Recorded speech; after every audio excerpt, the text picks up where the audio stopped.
ओम शांति। आज साकार अव्यक्त महावाक्य में मीठे बच्चों को बाबा कहते हैं, बच्चे तुम्हें क्या मिला है? कौन मिला है? तो बाबा समझाते मीठे बच्चों को 30/6/2025 बाप दादा के मधुर अनमोल महावाक्य। मीठे बच्चे, बाप आए हैं तुम्हें ज्ञान से शुद्ध खुशबूदार फूल बनाने। तुम्हें कांटा नहीं बनना है, कांटों को इस सभा में नहीं लाना है। प्रश्न, जो बच्चे याद की यात्रा में मेहनत करते हैं उनकी निशानी क्या होगी? उत्तर, याद की मेहनत करने वाले बच्चे बहुत खुशी में रहेंगे। बुद्धि में रहेगा कि अभी हम वापस लौट रहे हैं, फिर हमें खुशबूदार फूल के बगीचे में जाना है। तुम याद की यात्रा में खुशबूदार बनते हो और दूसरे को भी बनाते हो। ओम शांति। बागवान भी बैठा है, माली भी है और तुम फूल भी है। बाबा ने खुद को क्या क्या बोला आज? यह नई बात है ना, यह नई बात है समझने के लिए। मीठे मीठे से खिलते बच्चों प्रति माता पिता बाप दादा का याद प्यारा और गुड मॉर्निंग। रूहानी बाप की रूहानी बच्चों को नमस्ते। धारणा के लिए मुख्य सार, रूप बसंत बन अविनाशी ज्ञान रत्नों का दान कर महादानी बनना है।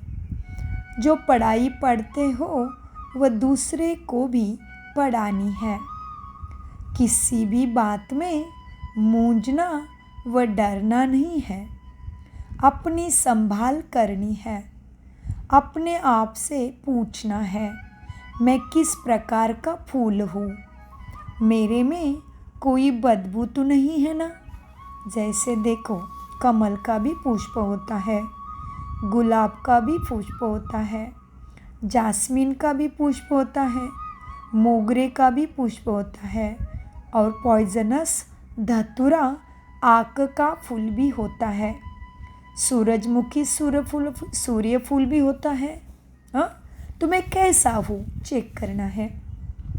वरदान, दृढ़ संकल्प द्वारा कर्म कमजोरियों को दृढ़ संकल्प द्वारा कमजोरियों रूपी कलयुगी पर्वत को समाप्त करने वाले समर्थी स्वरूप भव।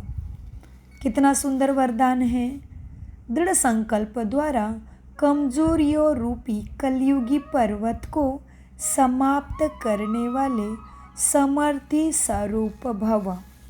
विस्तार, दिल शिकस्त होना, किसी भी संस्कार व परिस्थिति के वशीभूत होना, व्यक्ति व वैभव के तरफ आकर्षित होना, इन सब कमजोरियों रूपी कलयुगी पर्वत को दृढ़ संकल्प की उंगली देकर सदा काल के लिए समाप्त करो, अर्थात विजयी बनो।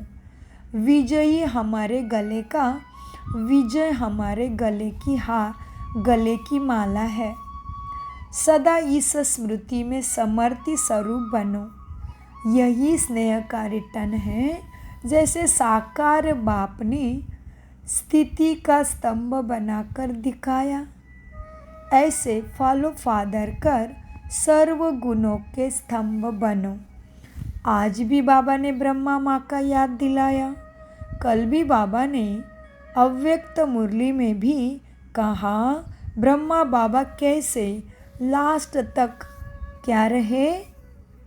प्रकृति जीत रहे।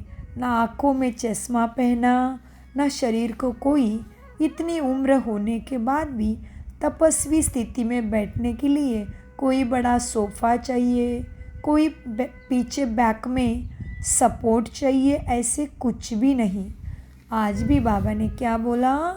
जैसे फिर बाबा ने बोला, भले वातावरण तम प्रधान हो रहा है, हवा दूषित हो रही है, तो भले चश्मा पहनो, पीछे पीठ को सपोर्ट लेके बैठो, लेकिन स्थिति में क्या करो, स्थिति में बहुत शक्तिशाली बनो।